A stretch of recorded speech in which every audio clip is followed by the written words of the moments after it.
I'm not going to let Erica Betts defend Tasmania on this occasion. I'm going to switch to Dave instead and say, speaking of the Greens, Dave, one of them was not very happy with your wonderful church and state conference heading down to Tasmania shortly. Now, we've had to put up with religiously minded climate warriors and zealous communists for years. Our schools are raising a generation that worships the state as if it's some kind of strange mix between a parent, a religion and an ATM machine. Dave, are Christian voters in Tasmania on the rise? And if so, do you believe that this will help strengthen the Conservative vote in places like Tasmania? And also tell us about your little conference. Well, one of the terrible things about being an extreme Green is that you don't believe in private property. And so people like me get to live in your head rent-free. Christine Milne, former leader of the Greens across Australia, was somewhat preoccupied with myself and the Church and State Conference in the week before the election, and no doubt she thought it was an opportunity to tar and feather my good friend Erica Betts, because he is one of the keynote speakers in both the Hobart Conference and the Launceston Conference coming in the immediate weeks after Easter. And so she tweeted some ridiculous, unhinged things, completely devoid of coherence or rationality. For example, she said, "Libs are taking Tasmania to extreme, far religious right." And that sounds exactly like the Liberal Party, doesn't it? Betts, Ferguson, and who knows how many more. Separation of church and state is what Libs seek to overturn. Now, if the Liberals were seeking to overturn the separation of church and state, that would be something that Christine Milne and the extreme Greens would be exceptionally happy with, because the separation of church and state is the prohibition in section 116 of our constitution. No such phrase actually appears in any legislation around the world, but the whole idea is that it maximises the freedom of ability for Christians to exercise their faith. That the pilgrims who fled England, where it was illegal to not go to the government church on Sunday, you had the roll attended, and many people were fined and persecuted, tortured and even killed. And so the pilgrims left England to go and find a new world where they could raise their children and practice the exercise of their conscience and religion as they saw fit. This is why Americans to this day still celebrate Thanksgiving. It's because of religious freedom. So when the Founding Fathers wrote the Bill of Rights, the First Amendment was all about 5 major things which would keep the government in account. It was all about limiting the power of government and keeping government small and in its appropriate place. The first one was freedom of religion. The others, which help you understand what freedom of religion is all about, was freedom of the press, freedom of peaceable assembly, freedom of speech, and freedom of petition. None of those are meant to be a restriction on people or voters or citizens. They're all about keeping government in its place. And so for the people who dream of a fascistic state with massive government and regulation, such as the Greens do, overturning church and state would be something that they would celebrate, overturning the separation thereof. So the actual fact is, we call the conference the Church and State Conference because there is so much ignorance around this. And yes, what we're looking to do is to participate fully in democracy, legally, ethically, morally, openly, with all the same organisation and exercise of rights of citizens and residents that everybody else does. There's nothing secret about it.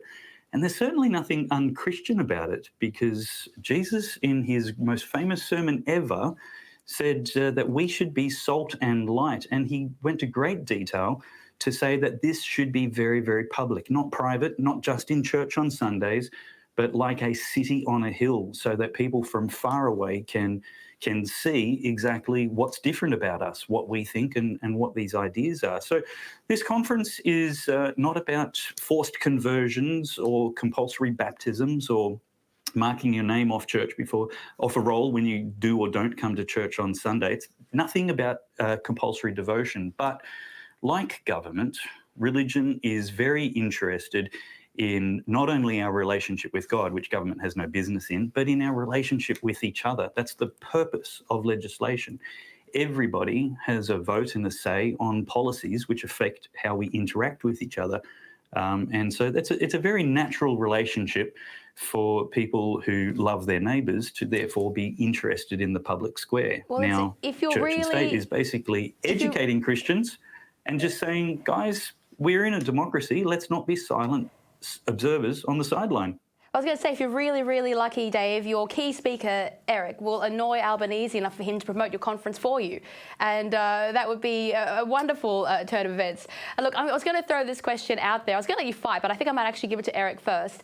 Everyone is about to head off on their Easter break. Easter was one of those major religious events in Australia alongside Christmas, and it's celebrated by the vast majority of Australians. But like Australia Day and like Anzac Day, and also like Christmas of late, Australia's big corporations are either ignoring the event or treading lightly so as not to offend other religions. Now, our Double Shot creator Terry Barnes was taking photos yesterday at his local Westfield shopping centre, which was adorned with Ramadan signs and not a single Happy Easter message. Now, can and should Conservative politicians encourage businesses to re-engage these spiritual events and normalise celebrations that Australians hold dear, because the whole diversity inclusion message has ultimately led to the demise of our most cherished celebrations, Eric? You're absolutely right. And why these woke businesses go on these quite extreme and left field type campaigns astounds me. Nobody finds Easter offensive. Indeed, bakeries start with their hot cross buns virtually straight after Christmas, in anticipation of Easter.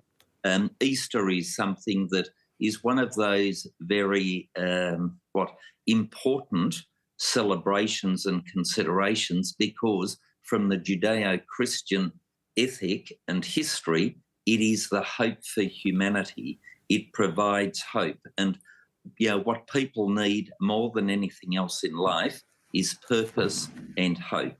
And that is something that Christianity delivers. And our whole structure as a society, be it the rule of law, be it democracy, the right of the individual, the right to a fair trial, the right to cross-examination, all those things come from the Judeo-Christian ethic.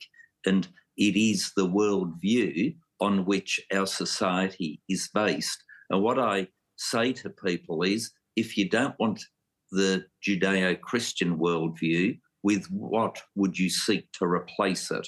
Because, as I want to say, as a legislator, I want to encourage good behaviour, discourage bad behaviour. I do that on the basis of my sense of morality. My sense of morality comes from my worldview or my religion. Mine happens to be the Judeo-Christian ethic. What is yours? And you are left with radio silence. There's a deafening silence, and people can't tell you what their foundational values are anymore. And as a result, if you don't believe in something, you'll fall for anything. And that is one of the difficulties we are currently facing in society. And that's why we need to rebuild our heritage, encourage people to learn the history, the really rich tapestry that we are the beneficiaries of in Australia and in Western civilization. And we aren't where we are today as a Western civilization just because of luck.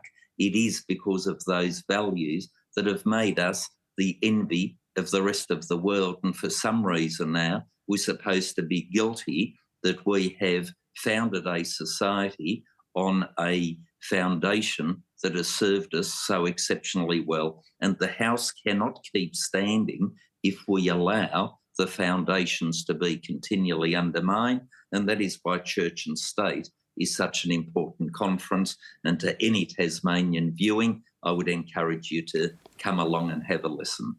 Now, my final question is actually going to be the same one for both of you, because I think you will approach it from different perspectives. I'm actually going to start with Eric and then move on to Dave. Now, the West doesn't only need solid economic leadership, although it certainly could do with a little bit of that. It also needs moral and spiritual guidance, not necessarily in a religious aspect, like always, but certainly we need to have our standards rebuilt. We need to see a recommitment to re-embrace the ideology of Western Enlightenment that made Australia great originally, that is hard work work, courage, grace, moral boundaries, the supremacy of merit, and honouring of our history. Now, for Liberals, I would add that perhaps they should go back and reconnect with free speech, small government and personal rights and privacy that's been lacking in recent regimes. Eric, is it time for Conservatives, of which you are now an elected member, to lead the West back to its former glory as a safe, prosperous and free collaboration of nations? That clearly has to be a task for all people of a conservative disposition in public life.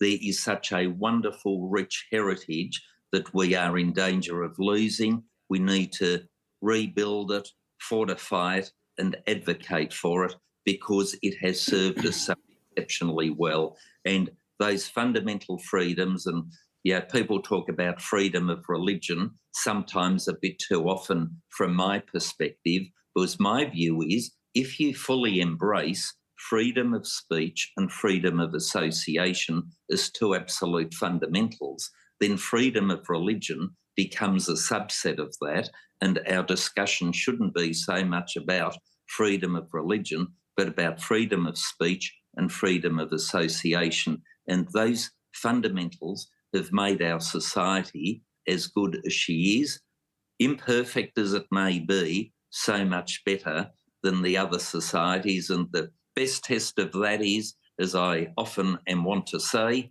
I don't see people wanting to flee Australia, but I see so many people wanting to flee to Australia. And I think that is one of the very objective tests that many of our woke folk aren't able to explain. Thank you so much, Eric. And same question to you, Dave, more from, you're a political commentator and you get to hear the other side of a lot of these comments from the people who watch your shows. What would you say? I'm going to give a philosophical answer that comes from me, not the Bible, and that is I'm a big believer in small government. I do believe, I guess as a political observer and commentator, that what I see lacking is so many politicians speaking from their deep heart convictions. They instead seem to follow from the front. They're following the polling, they're following the party platform, they're following the risks to their career and pre-selection next time round. There are precious few exceptions to these, and former Senator Erica Betts is one of those, and we could probably name some others, but it might be a bit gratuitous, because my point, in fact, is that the leadership for who we are as a nation, our virtues, our character, our morals, should come from the truly deeply held convictions of each politician. So it shouldn't be necessarily the government and politicians leading us, but every person should be free to articulate the conclusion of their careful considerations, the things they've deliberated about intensely. These are the kind of things which the extreme Greens and other radical secularists seek to stifle and stymie, is the free expression of people. They believe that a Christian like Erica Betts should not come into Parliament and the public square with the fullness of their conscience and convictions if any part of that is religious. It should be somehow, butchered and sliced off and left outside the door. But we actually see that politicians are very good at leading when they're the right people. Our second Prime Minister, Alfred Deakin, once said, "Sufficient to say that the religion of Jesus Christ is the life of the present, the light of the future, and the hope of the world." Now, that's a fantastic Easter message, but he didn't say it because it was the Liberal Party platform or because it was in the Constitution. He said it was because it was his personal conviction and the thing that he had come to understand. And by no means did he then impose that on somebody else, which in a way which would change their behaviour the next day, unless they somehow found themselves persuaded by his rhetoric and the strength and the merits of his argument. And that's all Church and State seeks to offer, is can we persuade people? Can we improve and refine our arguments to actually be a valid and viable idea on the battlefield of ideas? And if the Greens have better arguments than us, then let them stand on their own merits. but they seek to censor because they fear the absolute weakness of their arguments being exposed. And they fear what we've just seen in this election in Tasmania, where people like Eric Abetz, good, strong conservatives with strong Christian convictions, family values, traditional Australian morality, will actually be popularly elected if simply allowed to contest their ideas in public. And that's despite a concerted smear campaign trying to exploit those beliefs and convictions against them. And so what we actually need to do is ask ourselves, the population, the culture, we need to lead this reformation of values and actually say, no, he speaks for us. I'm going to support him and vote for him, not unconditionally because he's a Liberal, but because he actually represents what I believe and feel. That's going to lead us back into a place where the shops are going to be more interested in celebrating Christianity than Islam. Well, whether it's a reformation or a restoration, the election of people like Abetz tell us that we're going down the right path. And I'd like to thank both of you for joining us today. I'd like to thank the people of Tasmania for putting Eric back in our political system. And if you would like to buy a ticket to Church and State, you can go to churchandstate.com.au and pick one up there. So thank you, gentlemen, for joining us today on Spectator TV. Thank you. Thanks, Ali. Thanks, Eric.